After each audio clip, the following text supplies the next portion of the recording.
Good morning, dear students. This is the 8th video of Economics, Chapter 2. Chapter name is Sectors of Indian Economy, and this video is for the student of Standard 10. Students, we read in our previous video about the unemployment. We read about the definition of unemployment, types of unemployment that was structural unemployment, technical unemployment, disguised unemployment, seasonal unemployment. So every types of unemployment we have read. Now here in this video we will see that what government is doing to just eradicate such type of unemployment problem, which is a major problem for the entire country. So take a look one by one. When we talk about the government policy, so you have to understand first NREGA, okay, that is the National Rural Employment Guarantee Act. What is the aim of this act? That is right to work. It means people should get chance to do the work.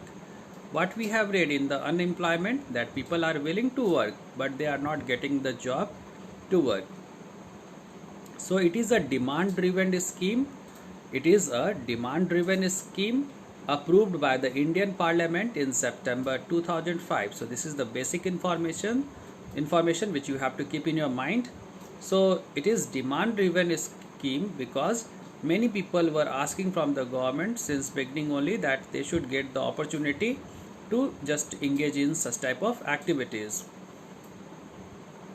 It was renamed as Mahatma Gandhi National Rural Employment Guarantee Act on 2nd October 2009. This act started functioning from 2nd February 2006. So that was the NREGA, which started in 2006. Initially, it was introduced in 200 districts of the country and later extended to all districts in the country. The main aim of this act is to enhance the purchasing power of rural people. Most of the time we have seen that our economy cannot just increase and we cannot just spend in the tertiary sector. Our tertiary sector is not developing because our purchasing power is very low, and especially with the poor people or with the rural people, they are not having the purchasing power. World Development Report 2014 termed it a stellar example of rural development, and noted economist Amartya Sen also said it is a good scheme for employment generation in rural areas, but it has to be reformed. Just see the aims of MNREGA, Mahatma Gandhi, and then after that NREGA. You can see what this scheme just promised. What is the aim of that? It is ensuring economic security to rural people by facilitating them 100 days job, whether the labor is skilled or unskilled. You can see here work on demand per household per annum within 15 days and within 5-kilometer radius. So that was the aim, that within 5-kilometer radius worker will get the job, and within 15 days, that is the job assurity, that person will get the job within 15 days. And for how many days they will just get the job? For 100 days. So that is the aim of the MG NREGA. Equal wages for men and women, and preference should be given to women in each work, and at least 1/3, that is 33% of to whom work is allotted have to be women, thus ensuring women empowerment and social equality. So as it is the program of the government, so you can see that it has given the women reservation, one type of reservation. You can just see that 33% of the work seat was reserved for the women. Creation and maintenance of rural assets and environmental protection, that was also the aim. Lowering of rural urban migration. It means many rural people used to migrate every year in the urban areas in hope of getting good job in urban areas. Okay, but what happened with those people? They just forced to live in the slum areas. So that's why this MG Narega aim was there, to lower the rural urban migration. Panchayat Raj institutions to have a principal role in planning and implementation, and each district has to prepare a shelf of project. Okay, so that was the responsibility given to the Panchayat to form such type of workers group. If we just see the performance of this Manrega in 2015 and 16, so you can see in the financial year 2015-16, rupees 42,084 crore was spent on Manrega. Performance indicators to rank the states are average days of employment per household, that was the average, percentage wages paid. Manrega requires that wages to be paid within 15 days of closing the muster roll. During financial year 2014-15, only 40% of the wages were paid within the stipulated time of 15 days. Manipur stood out in this case with 82% of wages being paid within 15 days. So what generally happens, student, that the contractor which comes in the middle, they just not frequently distribute the wages or pay the wages. Work completion rate, so that was also low. You can see that work completion rate refers to the number of works completed compared to work started in percentage terms. Mizoram performed best in this case with a 92% of work completion rate. Tripura, Haryana, Madhya Pradesh, Himachal Pradesh also had work completion rates of above 80%. Arunachal Pradesh was at bottom at just 20% work completion rate. So this is some questions which people are in doubt, that why this work percent just vary from one region to another region, why that salary distribution are not on time by the states. We have seen that variation is on the payment delivery also. This is also the performance of 2015-16, same. You can see here that this may be possible due to shortage of funds or due to lack of demand for work due to low wage rates. The reasons could vary across and within states. So many regions are there where work has been done by the workers in very fast manner. Many where workers were not getting the payment on time, so they started quitting their job, and for that purpose the workers number decreases. Impact of Manrega was reduction in migration. So we have read earlier only that the aim was there of the Manrega, that to reduce the migration from rural to urban areas. So it got the success in that.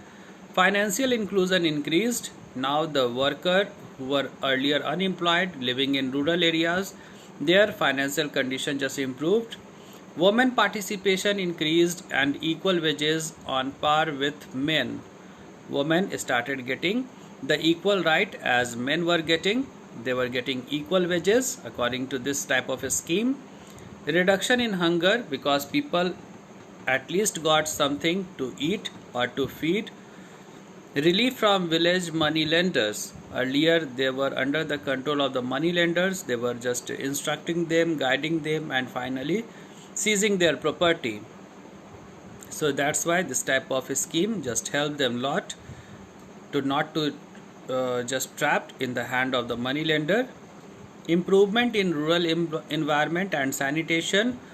Rural assets creation. Children enrollment in schools increased as rural economic empowerment is increasing. Participation of SCs and STs increased. This is very important, because when people just work in rural areas, so at that time many scheduled castes and scheduled tribes, especially the tribal people, also just tried to get engaged in the work. So this is good advantage for the government also as well as the tribal people. This is the opportunity to merge them into the mainstream. increase in average wages and employment. Now many criticism are also there on this type of schemes, government scheme. You can see here fake bills and mustard rolls were generated and payment significantly late. Okay, so these are the criticism. Many time politicians used to claim, or the workers used to claim, that they are not getting the salary on time, or whatever is decided by the government according to government norms, they are not getting the wages. As well as fake bills are just prepared on fake people's name. Okay, suppose that 100 workers, they used to show with the help of the computer operator, they used to just enlist the name of 100 people, giving that list or bill that 100 workers are paid this much money, but in reality that was only on paper, not on ground level. So this type of criticism always it face. There is a criticism that in some states low wages are paid than the stipulated by the act. As already I said, Controller and Auditor General of India in its report has mentioned that funds are being misutilized in some states. The states are getting the fund to enroll the people or involve the people in such type of Manrega and Narega schemes, but states are not utilizing it. Public works like land development works, afforestation, irrigation, work construction of roads, flood control, etc. are being carried out by wealthy sections of the society, thus betraying poor sections for whom this act is meant. Okay, so many wealthy section of the society are getting the contract for constructing or just for repairing the infrastructure. So in this way, the poor people are not getting the opportunity of such type of schemes. At some places, it is observed that the workers have to wait months together for their wage. Here wage spelling is WAGE and they have to pay up to ₹50 as bribe for their job card. So those who can just get free of cost job over there without any bribe, they have to only just give the bribe to the contractor for getting the job. So 50 rupees from each person, you can just understand how much it will become. And they are just removing the people also from the list time to time. So this is becoming the source of business for those type of cunning people who are just waiting like a hawk to grab such type of persons. It is also noticed that most of the works are confined to papers only and quality is not being maintained. The Supreme Court bench headed by Chief Justice K.G. Balakrishnan, Justice Deepak Verma and Justice B.S. Chauhan has commented that there is a lack of uniform policy in case of Manrega, and they have further commented that the funds are not reaching the eligible beneficiaries except in some states. So some states, as we have read earlier, that some states this type of facilities, this type of schemes are working properly. Okay, there such type of race is not there, rush is not there. People are getting their job easily and on time, they are getting their wages also. But some states, our Supreme Court bench just found that in some states corruptions are just involved and the eligible beneficiaries, they are not getting the benefits of the scheme. 8,50,000 differently abled enrolled for work, but only 19% of these people were actually given work. So you can understand the corruption which is just involved in the root of this type of a scheme. Some so-called groups popped up, especially the local political groups who are having strength and power in the village. These groups grabbed majority of the job cards issued under Manrega. So these are the criticism. Some suggestions are also there that to prevent leakage in the Manrega program, the government is planning to introduce the system of electronic transfer of wages to the beneficiaries from 1st January 2017 in Kerala, but this should be extended to the entire country at an early date. Okay, so now Jan Dhan Yojana, you are knowing about that this type of scheme can help the worker to get the wages on time as well as the adequate wages which government is deciding for them. Government must avoid delay in releasing the outstanding funds of Manrega. Then after that, people, you can see here, it is advised to encourage the rural people to utilize stipulated 100 days of labor. Next is, there should be proper check and punishment for those who violates the rules. It means the contractors, those who are getting the responsibility to hire the workers, they should get the punishment if they are just violating the rules. Utmost care must be taken to avoid misutilization of fund. Many a time they are just taking the fund, but they are just misutilizing it. You can see here under this scheme 60% of funds expended on wages, but though the work has been completed, due to corruption and irregularities, wages have not been paid to the beneficiaries at some places. Already we discussed that. States must punish people who indulge in corruption, and action should be taken against those who are responsible for late payment. So again the contractor will become the responsible person. Okay, so quality must not be compromised in works. It doesn't mean that people who are where the skilled people are required and you are just hiring the unskilled people. So at that time also government must be vigilant. The best practices in each of the high performing states should be documented and shared with other states, so that the performance of each state can go up. For example, Andhra Pradesh is known for widespread computerization of the process, which reduces corruption and ensures timely transfer of funds. So states must sets the example for other states by giving the example, just like Andhra Pradesh did by doing the computerized work. Okay, so that just reduces the chance of the corruption. It means everything is done online. So conclusion is, though there are some shortcoming like misappropriation of funds at some places, yet this act is really a boon, okay, for the rural people. If this act is implemented transparently and corruption free, it certainly enhances the standard of living of the rural people. So obviously if this act will just work properly, so rural people will not have to just move here and there in search of job. They can easily settle down in the rural areas. So this is the end of the video, students. I hope you understood. Thank you for watching. Thank you very much.